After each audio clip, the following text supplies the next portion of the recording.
সস্তার বাজারে আপনাকে আবার স্বাগত জানাই। আজকে আমরা চলে এসেছি পূর্ণতা ফাউন্ডেশন। পূর্ণতা ফাউন্ডেশনের একটাই লক্ষ্য, এনারা নেশা মুক্তি কেন্দ্র গড়ে তুলেছেন আমাদের শহর কলকাতার বেহালায়। এখানে আপনি পুরোটাই জানতে পারবেন পডকাস্টের মাধ্যমে। আজকে কিন্তু আমরা কোনো হোলসেল ভিডিওতে নিয়ে আসিনি, এটা পুরো ইনফরমেশন দেওয়ার জন্যই এই ভিডিওটা তৈরি করা আগামী প্রজন্মকে, যাতে তারা সুস্থ থাকবে, স্বাভাবিক থাকবে এবং পরিবেশটাকে সুন্দর করে গড়ে তুলবে।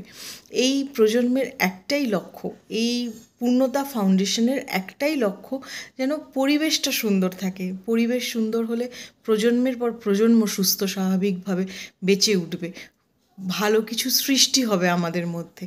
তো এই পূর্ণতা ফাউন্ডেশনের কর্ণধার প্রীতম বাসুর সাথে আমরা এখন কথা বলবো। কথার মাঝখানে আপনারা জানতে পারবেন কিভাবে রিহ্যাবটে আসার আগে, তার আগে অনেক জার্নি থাকে সাধারণ মানুষের, আমরা সেটাকে ইগনোর করি। দিনের পর দিন আমরা ডিপ্রেশন হই, ডিপ্রেশনের পরে আমরা ওই ডিপ্রেশন থেকে বাঁচার জন্য কোনো কিছুর উপর আসক্ত হই, ওই আসক্ত থেকে আমাদের মধ্যে ডিপেন্ডেন্সি আসে।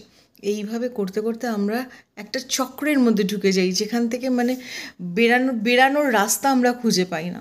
তো সেক্ষেত্রে আপনাকে পূর্ণতা ফাউন্ডেশনের পক্ষ থেকে প্রীতম দা আমাদের পুরো পরিষ্কারভাবে জানাবে কিভাবে করলে মেন্টাল হেলথ ভালো থাকবে। মেন্টাল হেলথ ভালো থাকলে আপনি ভালো থাকবেন। আর সবার আগে আমাদের একটাই কথা, আপনি ভালো থাকলে আমরা ভালো থাকবো। আপনি সুস্থ থাকলে আপনার পাশের জনটি সুস্থ থাকবে। সবার কথা নাই বা ভাবলাম, আমরা নিজের কথা ভাবলে আমরা পাশের জনের কথা অ্যাটলিস্ট ভাবতে পারবো। একটা মানুষ যদি এইভাবে আরেকটা মানুষের কথা ভাবতে থাকে, তাহলেই তো পরিবেশটা সুন্দর হবে। চলুন কথা না বাড়িয়ে আমরা আবার স্টার্ট করি এখানে আমাদের পডকাস্টটা। নিজেদেরকে সারেন্ডার করে। আচ্ছা, যতক্ষণ না মিনিমাম একটা প্রোগ্রাম বা ভালো একটা পরিবেশের মধ্যে পড়ছে, সে যে নিজেকে সারেন্ডার করবে, হ্যাঁ, সেই রাস্তাটা বা সেই বোঝাবার বা রাস্তাটা কেউ দেখাবার মতো তো লোক পায় না। আচ্ছা, ঠিক আছে। নমস্কার, সস্তার বাজারে আপনাকে স্বাগত। আজকে সম্পূর্ণ আলাদা তথ্য নিয়ে আমরা আজকে এসেছি। এটা রিহ্যাব সেন্টার। এতক্ষণ আমরা প্রীতম দা অনেকবার শুনেছি। চলুন আজকে প্রীতম দার সাথে আলাপ করে দিই। এই প্রীতম দা আমাদের। নমস্কার। আমার রিহ্যাবিলিটেশন সেন্টার পূর্ণতা ফাউন্ডেশন, যেটা P105/1 সাগর মান্না রোড, কলকাতা 60, বেহালা পর্ণশ্রী পল্লী। এটা ঠিক বেহালা পর্ণশ্রী থানার পেছন দিকটাতে বা লেকের পাশে বলতে পারেন, সেখানটা রয়েছে। এটা ফর জেন্টস অনলি, এখন শুধু ছেলেদের জন্যই এই সেন্টারটা তৈরি। আমরা ডি অ্যাডিকশন এবং মাইল্ড সাইকোলজিক্যাল প্রবলেমস যাদের আছে, যারা সমাজে অল্প বিস্তর মানে বাড়িতে ঝামেলা বা কিছু, হয়তো তাদের অ্যাডিকশন প্রবলেম নেই, বাট সাইকোলজিক্যাল কিছু ডিসঅর্ডারস রয়েছে স্মল, যাদের পাগল বলে না, মানে মেন্টালি আনস্টেবল কিছু কিছু থাকে, তো তাদের নিয়েও কাজ করছি। পূর্ণতা ফাউন্ডেশন। তো এখানে রিহ্যাবটা কি? রিহ্যাবিলিটেশন সেন্টার মিন্স হচ্ছে নেশামুক্তি কেন্দ্র। তো নেশামুক্তি অ্যাকচুয়ালি যারা নেশার মধ্যে ডুবে আছে, সেই সব মানুষদের নতুন করে পুনর্বাসন দেওয়ার কাজটা আমরা করি। যে তারা যে ভুলগুলো করেছে, আজকে তাদের মধ্যে একটা নেশার ডিপেন্ডেন্সি চলে এসছে, সেই ডিপেন্ডেন্সিটা থেকে কিভাবে বেরোবে, সেটা একটা 12x12 প্রোগ্রাম, যেটা অল ওভার দ্য ওয়ার্ল্ড চলছে।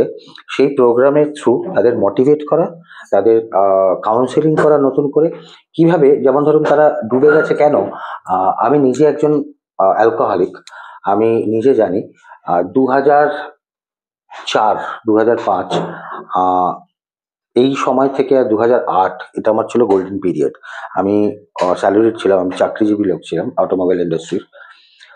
স্টিল আমি এমনভাবে আস্তে আস্তে নেশায় জড়িয়ে পড়ি, তাতে আমার hepatitis B last stage and cirrhosis of liver first stage ধরা পড়ে, এবং আমার তখন হসপিটালে ভর্তি করতে হয়, অজ্ঞান হয়ে পড়ে যাই আমি অফিসে। সেখান আপনি বুঝতে পারতেন না যে আপনি এবার রেগুলারিটির মধ্যে এসে গেছেন? হ্যাঁ, আমি 2008 থেকে একটা ডিপ্রেশনের মধ্যে চলে যাই, যখন আমি চাকরিটা ছেড়ে দিই, মানে অটোমোবাইল ইন্ডাস্ট্রির চাকরিটা ছেড়ে দিয়ে ব্যবসা করব।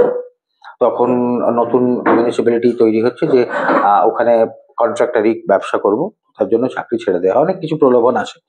তো চাকরি ছেড়ে দিয়ে সেই ব্যবসা করতে যাই, কিন্তু ব্যবসার মেন্টালিটি ছিল না, করতে পারিনি। আস্তে আস্তে অনেক টাকা পয়সা ইনভেস্টমেন্ট হয়ে গেছে এবং সেগুলো নষ্ট হয়েছে। তো সেক্ষেত্রে কি হয়, মানসিক ভাবে বিপর্যস্ত হয়ে পড়ি। আমি কি করে উঠে দাঁড়াবো? তখন আমার কাছে একটাই অস্ত্র, যে সবকিছু ভুলে থাকতে হবে। সেটা ওটা কতক্ষণের ভোলা হয়? আপনি যে খাচ্ছেন, মানে যে খাচ্ছে তার এটা কতক্ষণের ভোলা হয়? ওই যখন মনে পড়ছে তখন ডিপেন্ডেন্সিতে চলে এসেছি, যে না এটা খেলে এইটুকু আমার মাথা থেকে বেরিয়ে যাবে। এটা 1 ঘন্টা হোক 2 ঘন্টা হোক, যখনই আবার নেশাটা কমে যাচ্ছে, আবার সেই চিন্তা ভাবনা গুলো মনের মধ্যে তখন আবার মোট কথা একটা কারণ আছে, সেটা হচ্ছে ডিপ্রেশন, হীনমন্যতা। আমি পাচ্ছি না, আমার দ্বারা কিছু হচ্ছে। তাহলে রোগটা কি ডিপ্রেশন? এক্স্যাক্টলি, রোগটা না ভালো লাগে, মানে ভালো লাগছে না কিছু, কারণ আমাদের তখন এটা বেসিক্যালি জেনেটিক্যালি হয়, পরিবারগত ভাবে হয়, পরিবেশগত ভাবে হয়। জেনেটিক্যালি মিনস আমার মায়ের দিকে বা আমার বাবার দিকের পূর্বপুরুষের 3 পুরুষ কেউ কোনোদিন নেশা করতো। 3 পুরুষ, মা বাবা 3 পুরুষ। আগে 7 পুরুষ বলে এটা সাইন্টিফিক্যালি দেখা হতো, এখন সেটা 3 পুরুষে এসে গেছে, কারণ 7 পুরুষে অনেক কিছু বেশি বেরিয়েছে। তো এটা করে দেখা গেছে যে 3 পুরুষে দেখা যায়, 3 পুরুষে দেখা যায় জিনিসটা। তো বাবার দিকে হতে পারে, মায়ের দিকে হতে পারে। তো অ্যাডিকশন কিন্তু আবার অনেক কিছু, এরকমই নয় যে শুধু মাদক। অ্যাডিকশন হতে পারে তাস খেলা, অ্যাডিকশন হতে পারে জুয়া খেলা, অ্যাডিকশন হতে পারে অন্য কিছু বদ সঙ্গ, অ্যাডিকশন আরো কিছু, মাছ ধরা। মাছ ধরাটা হ্যাঁ, অবভিয়াসলি, নাহলে ঘন্টার পর ঘন্টা কেউ বসে মাছ ধরতে পারে না। একটা জায়গায় বসে ঘন্টার পর ঘন্টা মাছ ধরা, এটা একটা মানে রীতিমতো অ্যাডিকশন, যেটা আমার মায়ের বাবার ছিল, মানে দাদুর। আমার বাবার বা মায়ের আমি কোনোদিন কোনো নেশা করতে দেখিনি, কোনোদিনই না। মানে আমার আগের মানে পূর্বপুরুষ আর কি যাই বলি, আমার বাবা মায়ের কোনো নেশা ছিল না, বাট আমি সবকিছু নেশাতে জড়িত। প্রথম সেটা হচ্ছে হয় জেনেটিক্যালি হতে পারে, কিংবা পরিবেশগত ভাবে, যেটা সবচেয়ে বেশি হয় যে বড়রা কি করছে, আমার থেকে সিনিয়র যারা, তারা বেশ সিগারেট খায়, ভালো লাগে, বাহ সিগারেট খাচ্ছে দেখতে ভালো, এটা কৌতূহল। এই কৌতূহলটা আস্তে আস্তে এই বন্ধু মহলে কুল দেখানোর জন্য একটা এরকম থাকে, কুল দেখানোর জন্য যে আমি আমার পরিবার থেকে সাপোর্ট করছে, কিছু বলছে না, একদম কোনো পয়সা কড়ির প্রবলেমস নেই, মাথায় কোনো বার্ডেন নেই। আমি যেটা দেখি, একটা যারা সচ্ছল পরিবার থেকে সব নেশা এই ডিপ্রেশনে চলে যাচ্ছে, কিন্তু কোনো রিক্সাওয়ালার কিন্তু আমি কোনোদিন ডিপ্রেশন দেখিনি। এক্স্যাক্টলি, ডিপ্রেশন আমি যারা খেটে খাওয়া মজদুর, রিক্সাওয়ালা হতে পারে, সে রিক্সা চালা জীবিকা অর্জনের জন্য, কিন্তু আমি কিন্তু এদের কোনো ডিপ্রেশন দেখি না। রাস্তাঘাটে চলি তো আমি এদের ডিপ্রেশন দেখি না। ডিপ্রেশনকে নাকি বাবা মায়ের অত্যাধিক আদরে যত্নে রাখার ক্ষেত্রে, কোনটাতে আপনার মনে হয়? অভাব প্রথম, দ্বিতীয় হচ্ছে সার্কেলটা বেছে নেওয়া। আমাদের মধ্যে এমন একটা টাইম থাকে যখন আমরা ম্যাচিউরড, সেই সময় অল্প বয়সে যে বয়সে যেটা না সেই বয়সে সেটা দিয়ে দেওয়া, অত্যাধিক পেয়ে যাওয়া, এক্স্যাক্টলি সেইটা হচ্ছে ডিপ্রেশনের কারণ। তারপরে হচ্ছে যে সকলে পাচ্ছে, আমি ভয় দেখানো হয়ে থাকে কিন্তু বাবা মাকে, যখন সন্তানরা বুঝে যায়। অবশ্যই, আমার নরম মাটি, যেটা নরম মাটি, চাপ দিলে আমি খাওয়া বসালে খুব সহজেই পয়সা বেরিয়ে আসবে, এবং আমার কাজটা আমি। আর যে ভয় দেখাচ্ছে, সত্যি কি তারা সুইসাইড করে নেয়? খুব ভীতু হয় এরা খুব ভীতু হয়, প্রচন্ড ভীতু হয়। বিকজ অফ দ্যাট, মানে আমি বলবো যে অ্যালকোহলিকরা তো প্রচন্ড ভীতু, এরা দেখায়, শো অফ করে যে এরা মারা যাবে, কিন্তু এরা মরে না। কোনো অ্যালকোহলিককে প্রথমে তাদের বাবা মাকে ভয় দেখানো হয় যে গলায় দড়ি দিয়ে দেবো, ঝুলিয়ে দিয়েছে, আমার দেখা, হাত কেটে দেবো ব্লেড নিয়ে এসে। ফ্যামিলি অ্যানোনিমাস কাউন্সিলিং আমার এখানে শুরু হয়েছে। এটা ফ্যামিলির প্রত্যেকটা মানুষের দরকার, যাদের কাছে এই জিনিসগুলো নেই, যে ছেলে বা মেয়ে কি কি করতে পারে, ভয় কিভাবে দেখাতে পারে, তাদের ভয় আমরা ভয় পাবো না। আমাদের সবচেয়ে বেশি ছিল বন্ধু বান্ধবরা বললো যে জানা তুই 2000 টাকা নিয়ে আয় না, তোর বাবার থেকে নিয়ে আয়, মার থেকে নিয়ে আয়। আমরা কি করতাম, নিজেকে বড় দেখাতে হবে, কারণ বড় বড় কথা বলেছি তাদের, অনেক আছে। তাতে কি হয়, সমাজে একটা ভালো জায়গা, সব বন্ধু বান্ধবদের মধ্যে একটা ভালো জায়গা, এই জিনিসটা তৈরি করার একটা মানে ইচ্ছে, মানে আমি একটু উপরে বিলিফ সিস্টেম যাকে বলে, এটা আমার মধ্যে ফলস বিলিফ সিস্টেম কাজ করছে যে আমাকে উপরে থাকতে হবে। সেইখান থেকে আস্তে আস্তে আস্তে আস্তে যখন বাবা মা আর পেরে ওঠে না, তখন কি হয়, তারা একটু কড়া হতে যায়। কিন্তু এই জিনিসগুলোর মধ্যে সমাজ, দেখুন, যারা একদম রাস্তায় চলে এসেছে, হ্যাঁ একদম রাস্তায়, ডিপেন্ডেন্সিতে রাস্তায় চলে এসেছে, তাদের বাড়ির লোক আর পাচ্ছে না, নিঃস্ব হয়ে গেছে, তখন তাদের কি করতে হয়, চুরি করতে হয়। মানে বাবা মা যদি দাওয়া বন্ধ করে দেয়, তখন সে চুরির দিকে চলে যাবে। আমি এরকম প্রচুর পেশেন্ট হ্যান্ডেল করেছি যারা বাড়ির পাখা মায়ের গয়না, শাড়ি, যা পেয়েছে, থালা বাসন। তো তারা তো ফেরোসাস হয়ে যায় সেই সময়টা, তো হিটও করে দিতে পারে বাবা মা। অবভিয়াসলি হিট করে দিতে পারে। বাড়ির mixer grinder, gas cylinder, gas oven, যা পেয়েছে, ইভেন চা পাতা ছাঁকনিটাও 2 টাকায় বিক্রি করেছে।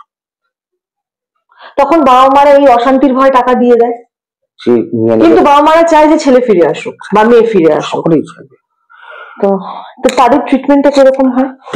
আপনাদের এখানে প্রসিডিউরটা অ্যাকচুয়ালি পৃথিবীতে WHO মতে পৃথিবীতে এখন অ্যাডিকশনের কোনো ওষুধ বেরোয়নি যে একটা ওষুধ খাইয়ে দিলাম অ্যাডিকশন ঠিক হয়ে গেল।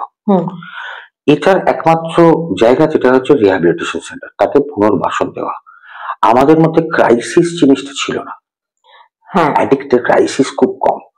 ক্রাইসিস কখন আসে? ক্রাইসিস যখন আসছে যে তারা একটা জায়গার মধ্যে রয়েছে, ডিসিপ্লিনে চলতে হচ্ছে, সেটা একজন অ্যাডিক্টের কাছে সবচেয়ে বড় ক্রাইসিস। তো তারা তো আপনি কাউকে পুনর্বাসন করে আপনাদের পূর্ণতা সেন্টারে নিয়ে আসলেন, সে তার আগের দিন অব্দি 2 লিটার মদ খেয়েছে, যখন প্রথম দিন পূর্ণতা আসলে সেখানে তো 2 লিটার মদ পাবে না, তাকে কিভাবে করবেন? সেক্ষেত্রে ডক্টর আছে, জেনারেল ফিজিশিয়ান, যিনি এখানে আসেন, তার সাথে কনসাল্ট করা হয়। তিনি যা আসেন তিনি চলে আসেন এখানে আসার পর তাকে দেখেন, চেক আপ করেন এবং তার প্রবলেমস গুলো বা ফাইন্ড আউট করে তাকে একটা হয় অ্যান্টি ডিপ্রেশন কিছু, যদি তার মধ্যে ডিপ্রেশন থেকে থাকে, বা কোনো সাবস্টিটিউট মেডিসিন যেটাতে সে একটু রিল্যাক্সেশন হবে, আচ্ছা, বা সে একটু ঘুমোতে পারবে, সেই রকম কিছু মেডিসিন প্রেসক্রাইব করে, যেগুলো আমাদের দিতে হয় 3 থেকে 5 দিন।